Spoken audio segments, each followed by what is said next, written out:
नमस्कार आप सभी को। स्वागत है हमारे YouTube चैनल में। तो आज हम लोग इस वीडियो में पढ़ने वाले हैं डीप कॉर्टिकल सेंसेशन के बारे में।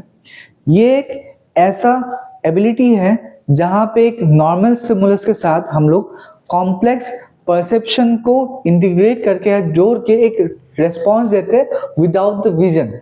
मतलब कि कोई भी स्टिमुलस हम लोग जो एनवायरनमेंट से ले रहे हैं, ठीक है, उस स्टिमुलस को हम लोग अपने कॉम्प्लेक्स परसेप्शन के साथ को जोड़ के एक प्रॉपर रेस्पॉन्स देते हैं विदाउट द विजन। ठीक है, विदाउट द विजन कहने का मतलब है कि हम लोग उस चीज को बस छू के ही बता सकते हैं या कुछ चीज को बिना देख के बता सकते हैं कि ये चीज कैसे हो रही है या क्या चीज है। ठीक है, तो इसीलिए हम लोग बोले हैं विदाउट द विजन। तो इसको समझने के लिए हम लोग उसके टाइप्स के बारे में जानना पड़ेगा। तो सबसे पहले टाइप्स हो गया आपका स्टेरेग्नोसिस। सबसे पहला हो गया आपका स्टेरेग्नोसिस। स्टेरेग्नोसिस क्या चीज है? It is the ability to recognise an object by its shape and texture. मतलब क्या होगा कि ये जो स्टेरेग्नोसिस सेंसेशन है, ठीक है, ये जो एबिलिटी है, ये क्या है कि एक इंसान के अंदर ऐसा एक एबिलिटी रहता है जहाँ पे इंसान छू के ही बता सकता है कि वो क्या चीज है। ठीक है, आपको उसको देखने का जरूरत नहीं है, आप उसको बिना देख के बस छू के बता सकते हैं क्या चीज है। जैसे कि मैं आपको एग्जांपल दे रहा हूँ। मान लीजिए जब आप घर जाते हैं, कहीं पे जाते हैं, तो मान लीजिए आपके पॉकेट में है 3 चाबियां हैं। क्या क्या चाबी हो गया? मान लीजिए घर के ताले की चाबी, गाड़ी की चाबी या किसी और चीज की चाबी होगी। 3 चाबियां हैं, ठीक है। तो आप जब घर के सामने खड़े रहते हैं तो आप बस क्या करते हैं, पॉकेट में हाथ डालते हैं और आप स्पेसिफिकली उस घर की चाबी ही निकालते हैं।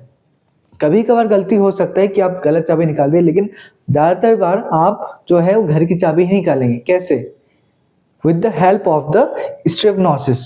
ठीक है, तो जब कोई भी चीज को हम लोग बिना देख के बस छू के उसको बता सकते हैं वो क्या चीज है with the respect of the shape, size and texture, तब हम लोग बोलेंगे उसका जो स्टेरेग्नोसिस है वो ठीक है। और मेडिकल कंडीशन में हो सकता है कि कोई भी रीजन से स्टेरेग्नोसिस सेंसेशन जो है वो खराब होती है। तो उस स्थिति में, उस कंडीशन में हम लोग स्टेरेग्नोसिस सेंसेशन को या स्टेरेग्नोसिस को कैसे इवैल्यूएट करेंगे, आइए जानते हैं। तो इसको इवैल्यूएट करने के लिए हम लोग एक एक चीज की ध्यान देनी पड़ेगी। ये हमेशा उसी ऑब्जेक्ट के साथ किया जाता है जो एक इंसान के ऊपर जो हम लोग करने जा रहे हैं वो ऑब्जेक्ट उस इंसान के लिए फेमिलियर हो। अनफेमिलियर ऑब्जेक्ट से हम लोग कभी भी स्टेरेग्नोसिस नहीं टेस्ट कर सकते। अगर टेस्ट कर भी लिए उसका रिजल्ट जो है हमेशा उसका वैलिड नहीं आएगा। ठीक, तो अभी प्रोसीजर कैसा होगा?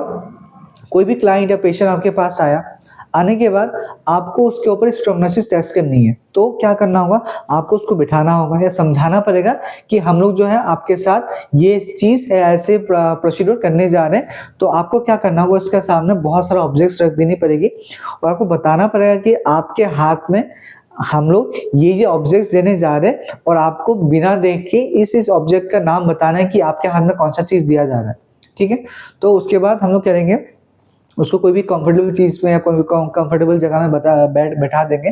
ठीक है, उसके बाद क्या करेंगे, हम लोग उसको विजन अक्लूड करेंगे। विजन अक्लूड करेंगे कैसे करेंगे? मान लीजिए आपको हाथ में कुछ चीज करके ऐसे जो आप फिश बनाएंगे उसके अंदर कुछ चीज डाल देंगे, हम लोग बोलेंगे बिना देखे कि ये चीज क्या चीज है आप बताइए। ठीक है, तो ऐसा ही होगा। तो कैसा होगा, जैसे मान लीजिए बैठे हैं तो हम लोग हाथ, जिस हाथ में टेस्ट करने वाले उस हाथ को हम लोग कवर अप कर देंगे।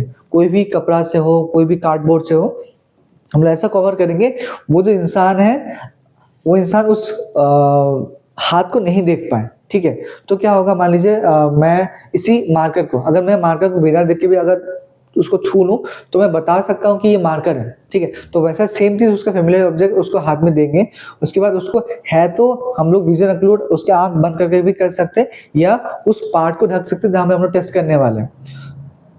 हाथ में ढक के करने वाला ज्यादा प्रिफरेबल होता है, उससे कम प्रिफरेबल होता है आपका आंख बंद करने वाला। ठीक है, तो क्या करेंगे, कोई भी सामान उसको बोलेंगे आप आंख बंद कीजिए, उसके बाद उसके हाथ में कोई भी सामान देंगे, उसके बाद उसको पूछेंगे कि ये कौन सा सामान है आप बताइए।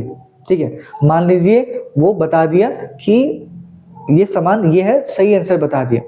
क्या हम लोग उस आंसर को वैलिड मानेंगे? नहीं मानेंगे। ठीक है, क्यों नहीं मानेंगे मैं बता रहा हूँ कि कभी कभार ऐसा होता है, एक सेंसेशन अगर खराब होती है तो पार्शियल सेंसेशन हो सकती है अच्छा हो या खराब हो, है ना। तो कभी कभार इंसान जो है सही आंसर कर भी देता है, कभी कभार उससे गलती भी हो जाती है। तो हम लोग क्या करते हैं कि हम लोग उस टेस्ट को थोड़ा ज्यादा बार रिपीट करते हैं। जैसे मान लीजिए हम लोग अगर टेस्ट को 10 बार किए, 10 बार में से अगर मान लीजिए उसका आंसर 7, 8, 9 बार सही हो, बस 1 या 2 बार गलती हो, तब हम लोग उसको मानेंगे कि स्ट्रोगनोसिस सही है। लेकिन अगर 10 बार टेस्ट करने के बाद उसका बस 2-3 बार सही हो, बाकी सारा का सारा जो 8 या 9 बार है वो गलत आंसर वो बोले, तब हम लोग बोलेंगे कि उसका स्ट्रोगनोसिस जो है वो खराब है, इंटैक्ट नहीं है। ठीक है, तो बाकी का जो टाइप्स है, बाकी के टाइप्स हम लोग नेक्स्ट वीडियो में पढ़ेंगे कि कैसे कैसे हम लोग टेस्ट करेंगे, कैसे कैसे हम लोग एक इंसान के ऊपर अप्लाई कर सकते हैं। ठीक है।